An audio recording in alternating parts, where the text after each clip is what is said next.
নমস্কাৰ আজিৰ ভিডিঅ'ত আমি ক্লাছ 10ৰ চেপ্টাৰ 1 অৰ্থাৎ বাস্তৱ সংখ্যা ৰিয়েল নাম্বাৰছ এই অধ্যায়টোৰ পৰা তোমালোকৰ বাবে ইম্পৰ্টেণ্ট 10টা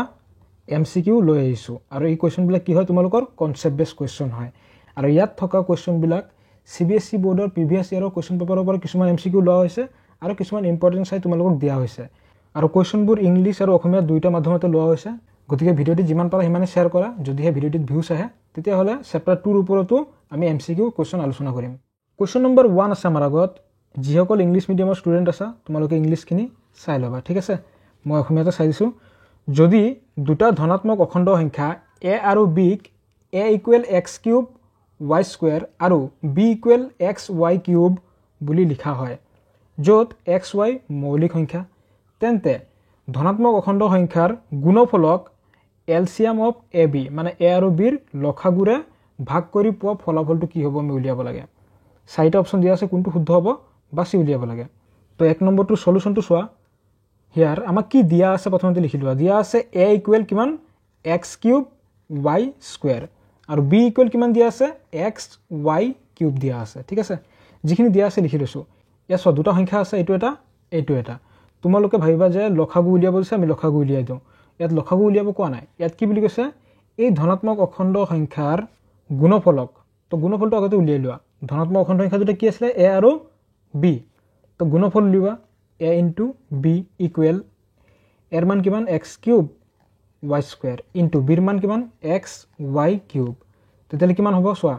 x³ * x কেইটা x হৈ গ'ল 4টা x⁴ y² কি হ'ব 5 y 5টা আছে ঠিক আছে a * b এই গুণফলটো কি বুলি কৈছে LCM of AB এই a আৰু b ৰ লসাগুৰে কি কৰিব লাগে হৰণ কৰিব লাগে তেতিয়াহ'লে LCM of a, b = এটা লসাগু কি হ'ব সো এর মৌলিক উৎপাদক কি x কেইটা ইনটু আছে 3টা আৰু y দুটা ইনটু আছে b ৰ মৌলিক উৎপাদক x এটা আছে y 3টা আছে তেতিয়াহ'লে LCM লবলৈ হলে যেটো বেছি থাকে x⁴ আছে ইয়াত x⁴ আছে তো x⁴ আহিব আৰু ইয়াত y⁴ আছে y⁴ আছে তো কি আহিব y⁴ LCM বুলি ক'লে পাৱাৰ যেটো বেছি থাকে হেতু লবা ঠিক আছে according to question প্ৰশ্নমতে কি কৰিব লাগে সো সংখ্যা দুটা পূৰণ ফলটোক আমি সংখ্যা দুটাৰ লসাগুৰে হৰণ কৰিব লাগে তো সংখ্যা দুটাৰ পূৰণ ফল কি পাইছা x⁴ y⁵ বাই লসাগু কি পাইছা x⁵ y⁵ তেতিয়াহ'লে আমাৰ কিমান ৰব চোৱা x⁵ ৰে x⁴ ক কেনসেল কৰিলে এটা x থাকিব y⁵ ৰে y⁵ ক যদি কেনসেল কৰো y কেইটা থাকিব দুটা থাকিব গতিকে ধনাত্মক অখণ্ড সংখ্যাৰ গুণফলক যদি আমি লসাগুৰে হৰণ কৰো কি পাম xy² এটো আমাৰ ক'ত আছে অপচন বি ত আছে অপচন বি হ'ব শুদ্ধ উত্তৰ xy²। কোৱেশ্চন নম্বৰ 2 আছে আমাৰ আগত ইংলিশটো তোমালোকে চাই লবা চোৱা 23/2³ * 5² ইয়াৰ দশমিক উপস্থাপন মানে দশমিকত প্ৰকাশ কৰিলে কি হ'ব চাৰিটা অপচন দিয়া আছে কোনটো শুদ্ধ হয় বাছি উলিয়াব লাগে চোৱা কি আছে কোৱেশ্চনটোত 23/2³ * 5² ইয়াক যদি আমি দশমিকত প্ৰকাশ কৰো চোৱা দশমিকত প্ৰকাশ কৰিলে তলত কি আছে 23 * 5² এই 2ৰ পাৱাৰ আৰু 5ৰ পাৱাৰটো সেম কৰি লোৱা একে বনাই লোৱা 5 এটা লাগিব তো 23 তলত যেহেতু 5 এটা ইনটু কৰিছা ওপৰতো এটা 5 ইনটু কৰা এটা চোৱা 23 * 5² কি হ'ব 3 হৈ যাব পাৱাৰ কেইটা একে হ'ল আৰু ওপৰত 23 * 5 কৰিলে আমি পাই আছো 115 এটা চোৱা 5 দুগুণ 10 10⁻³ কি পাবা 3 আৰু ওপৰত 115 তো ইকুৱেল 10⁻³ মানে কি একৰ পিছফালে 3টা শূন্য আৰু ওপৰত কি আছে 115 এটা দশমিকত লৈ যোৱা একৰ জায়গাত কি আহিব দশমিক 3টা শূন্য আছে 3টা অংক আহিব 115 0.115 এটা সব দশমিকৰ যেটো উপস্থাপনটো কি দেখা পাইছা দশমিকৰ পিছত 115 মানে ইয়াত শেষ হৈ গৈছে যদি দশমিকৰ পিছত শেষ হৈ যায় তেতিয়াহ'লে দশমিক পৰিস্থিতিটো কেনেকুৱা পৰিসমাপ্ত যদি উলাই থাকিলে হয় কিবা কিবি তেতিয়াহ'লে অপৰিসমাপ্ত থাকিলে হয় যেহেতু শেষ হৈ গৈছে ইয়াত কি হ'ব পৰিসমাপ্ত গতিকে ইয়াৰ শুদ্ধ উত্তৰটো হ'ব ক নম্বৰটো পৰিসমাপ্ত 3 নম্বৰত কি বুলি কৈছে to the power 3 into 3 to the power 2 আৰু 2 দি power 2 into 3 to the power 3 মানে এই সংখ্যা দুটাৰ আমি কি কৰিব লাগে লসাগু উলিয়াব লাগে 3 নম্বৰ চোৱা সংখ্যা দুটা কি দিয়া আছে 2 দি power 3 into 3 to the power 2 আৰু এটা কি আছে 2 দি power 2 into 3 to the power 3 এবাৰ আমি কি উলিয়াব লাগে লসাগু বা এলসিএম এটাকে এলসিএম ইকুৱেল এলসিএম কেনেকৈ উলিয়াব বুলি কৈছিলো সো ইয়াতো 2 আছে ইয়াতো 2 আছে তো এলসিএম উলিয়াবলৈ হলে যেটো নেকি পাৱাৰ বেছি ইয়াত পাৱাৰ কি আছে 3 ইয়াত আছে 2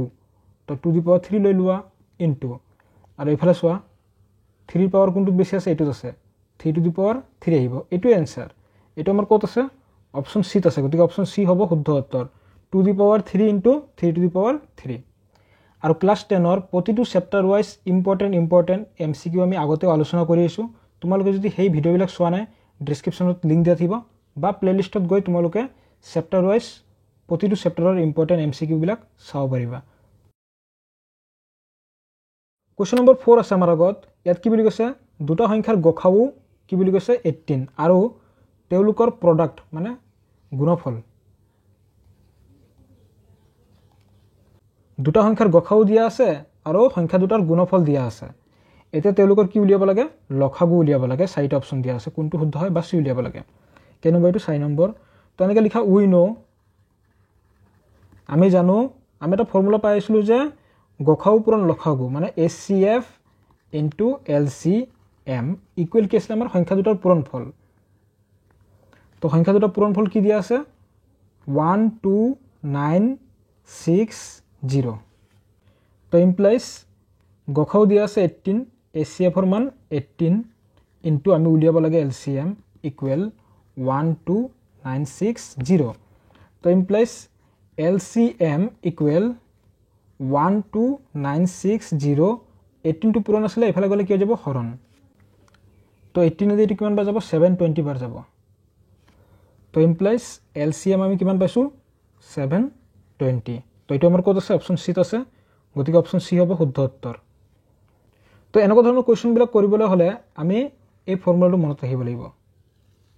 লসাগু পূৰণ গসাউ ইকুৱেল সংখ্যা দুটাৰ পূৰণফল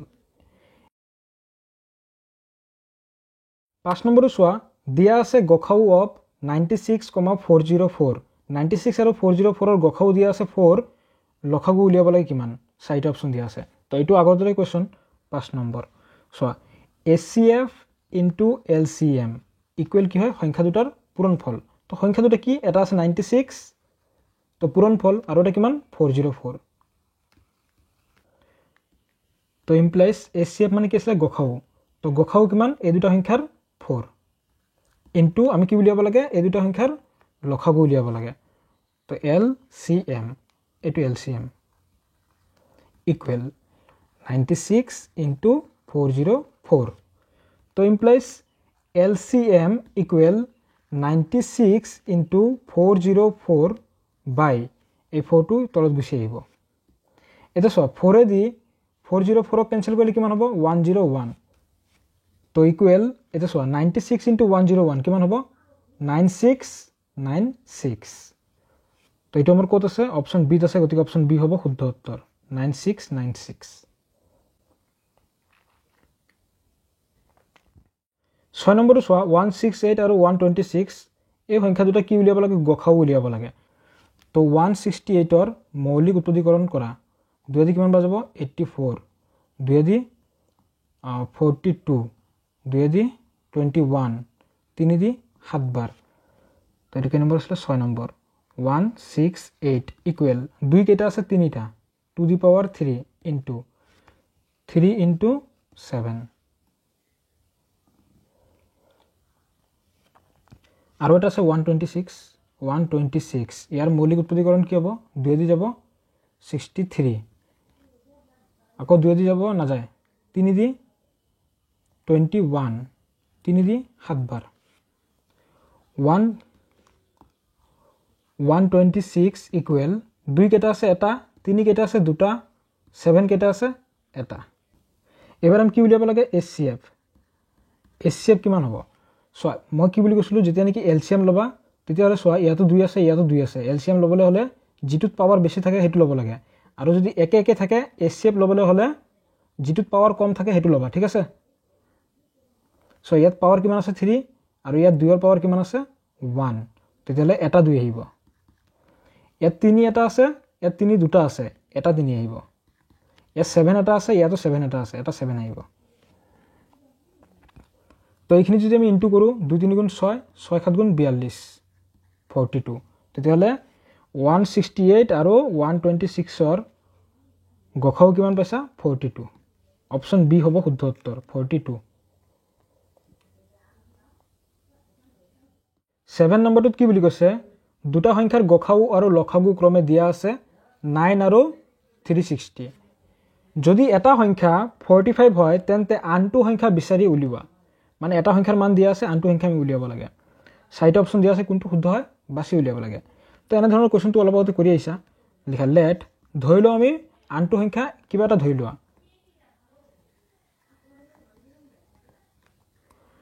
আনটো সংখ্যা আমি ধৰি লৈছো কি বুলি ধৰিবা a বুলি ধৰি লৈছো ঠিক আছে তো এৰ মান উলিয়াই দিবা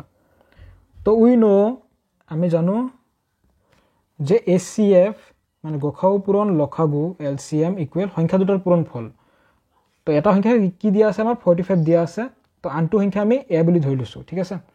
তো এই সংখ্যা দুটাৰ পূৰণফল ইকুৱেল কি হয় গখাও পূৰণ লখাগু এটো আছিল আমাৰ ফৰ্মুলা এবাৰ মানবিলাক বহোৱা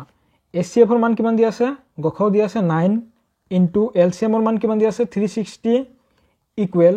কি আছে 45 দিয়া আছে এটা নম্বৰ আনটো নম্বৰ আমি উলিয়াব লাগে a তো ইমপ্লাইজ 9 ইনটু 360 সো 45 টো পূৰণ আছিল ইয়াৰ লগত হেলি কি হ'ব হৰণ 45 তো ইকুৱেল কি আছে ইফালে a কটাকটি গৈ আছে না চোৱাচোন কটাকটি গৈ আছে না 9 দি 45 কিমান বাৰ যাব 5 বাৰ যাব 5 দি এটো কিমান বাৰ যাব 5 7 গুণ 35 5 2 গুণ 10 72 অৰ্থাৎ আমি এৰ মান কি পাইছো 72 এটো আমাৰ কত আছে অপচন বি আছে গতিকে অপচন বি হ'ব শুদ্ধ উত্তৰ 72 কোৱেশ্চন নম্বৰ 8 আছে আমাৰ আগত ইয়াত কি বুলি কৈছে the product of a rational and irrational number is কি হ'ব irrational number মানে পৰিমেয় আৰু অপৰিমেয় সংখ্যাৰ গুণফল হল অপৰিমেয় সংখ্যা মনত ৰাখিবা এটা পৰিমেয় সংখ্যা আৰু এটা অপৰিমেয় সংখ্যা ইহত দুটাৰ গুণফলটো কি হ'ব অপৰিমেয় সংখ্যা হ'ব সো এটা 2 লললো পৰিমেয় সংখ্যা আৰু এটা অপৰিমেয় সংখ্যা লললো √3 তো এই দুটো যদি আমি পূৰণ কৰিলে কি পাবা 2√3 এটো আমাৰ কি হ'ব অপৰিমেয় হ'ব গতিকে পৰিমেয় আৰু অপৰিমেয় সংখ্যা গুণফলক কি বুলি কোৱা হ'ব অপৰিমেয় সংখ্যা বুলি কোৱা হ'ব কোৱেশ্চন নম্বৰ 9 আছে আমাৰ আগত ইয়াত কি বুলি কৈছে যিকোনো অখণ্ড সংখ্যা m ৰ বাবে প্ৰতিটো অযুগ্ম অখণ্ড সংখ্যাৰ আৰ্হিটো কি হ'ব সো যিকোনো অখণ্ড সংখ্যা এটা m লৈ লৈছো এটা যুগ্ম হ'বলৈ হলে ইয়াৰ লগত 2 এটা ইনটু কৰিব লাগে ঠিক আছে 2 ইনটু কৰিলে কি হ'ব যুগ্ম তাৰ লগত যদি আমি 1 যোগ কৰি দিও অযুগ্ম হৈ যাব যেনে সোৱা যিকোনো এটা অখণ্ড সংখ্যা 3 লৈ লৈছো ঠিক আছে 3 লগত যদি আমি 2 ইনটু কৰো কিমান হ'ব 6 তাৰ লগত 1 প্লাস কৰিলে কিমান হ'ব 7 অৰ্থাৎ কি হ'ব অযুগ্ম অৰ্থাৎ আমাৰ আৰ্হিটো কি হ'ব 2m + 1 এটো কত আছে অপচন ডি আছে গতিকে অপচন ডি হ'ব শুদ্ধ উত্তৰ কোৱেশ্চন নম্বৰ 10 আছে আমাৰ আগত ইয়াত কি বুলি কৈছে তলৰ কোনটো মৌলিক সংখ্যা চাৰিটা অপচন দিয়া আছে কোনটো শুদ্ধ হয় বাছি উলিয়াব লাগে তো এটো একদম ইজি কোৱেশ্চন সো মৌলিক সংখ্যা কোনবিলাক যিবিলাক সংখ্যাৰ উৎপাদক 1 আৰু হি নিজে সো ইয়াত কি আছে প্ৰথমটো 27 27 ৰ উৎপাদকটো আৰু বেলেগো থাকে 3 থাকে 9 থাকে তো এটো হ'ব নোৱাৰে 31 টো সোৱা 31 মানে 1 * 31 লিখিব পাৰা আৰু বেলেগ নোৱাৰা অৰ্থাৎ আমাৰ অপচন বি হ'ব শুদ্ধ উত্তৰ 31 টো কি হয় মৌলিক সংখ্যা 33 সোৱা 3 * 11 থাকে তো এটো হ'ব নোৱাৰে 35 ত 5 থাকে 7 থাকে তো এটো হ'ব নোৱাৰে মনত ৰাখিবা মৌলিক সংখ্যা এটা কি হয় উৎপাদক 1 আৰু হি নিজে হ'ব লাগিব ঠিক আছে আজিৰ ক্লাছত আমি ইম্পৰ্টেন্ট 10টা কনসেপ্ট বেস এমসিকিউ তোমালোকৰ সৈতে আলোচনা কৰিছো আৰু ইয়াৰ আগতে আমি চেপ্টাৰ ওয়াইজ ইম্পৰ্টেন্ট এমসিকিউ আলোচনা কৰি আইছো তোমালোকে যদি সেই ভিডিওবিলাক চোৱা নাই প্লেলিষ্টত গৈ চেপ্টাৰ ওয়াইজ সকলোখিনি চাব পাৰিবা